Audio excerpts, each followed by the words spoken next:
Gajuwaka sub register చేస్తున్న అక్రమాలపై ఏసీబీతో జిల్లా collector దర్యాప్తు చేయించాలని గాజువాక టీడీపీ సమన్వయకర్త సివిల్ సప్లై కార్పొరేషన్ డైరెక్టర్ ప్రసాద్ల శ్రీనివాస్ డిమాండ్ చేశారు.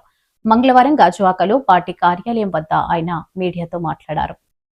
సామాన్యుల దగ్గర నుంచి ఫ్లాట్ ఓనర్స్ వరకు రకరకాల ప్యాకేజీలు పెట్టి అనేక దారుణంగా దోపిడీకి పాల్పడుతూ ఉన్నారు.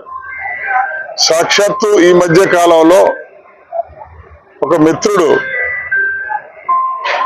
తన ఫ్లాట్ డెవలప్మెంట్ చేసుకోవడానికి రిజిస్టర్ గారు ఆటంకాలు కలిగిస్తున్నారంటే నేనే స్వయంగా వారికి ఫోన్ చేయడం జరిగింది.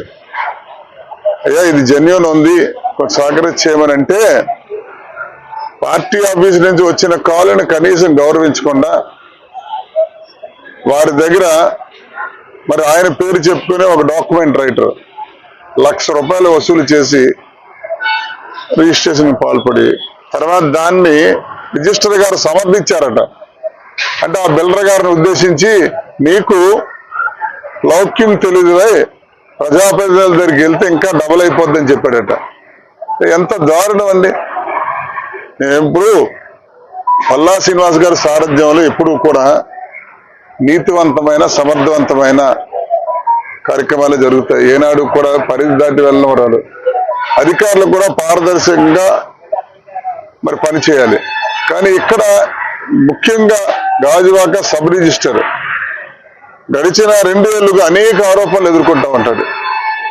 ఆయన పైన మేము ఒకటే కోరుతా ఉన్నాం, జిల్లా కలెక్టర్ గారు చొరవ తీసుకొని ఏసీబీతో కానీ ఇంకా ఉన్నతమైన దర్యాప్తు జరిపించి కఠినమైన చర్యలు తీసుకోవాలన్నా.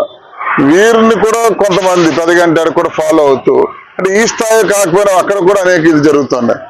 మా కోరిక ఏంటంటే ప్రజలు రిజిస్టర్ ఆఫీస్కి వెళ్ళి స్వచ్ఛందంగా నీతిగా నిజాయితీగా మా భూములు రిజిస్ట్రేట్ చేసుకుంటామని పన్నులు చెల్లిస్తూ ఆ పన్నుల ద్వారా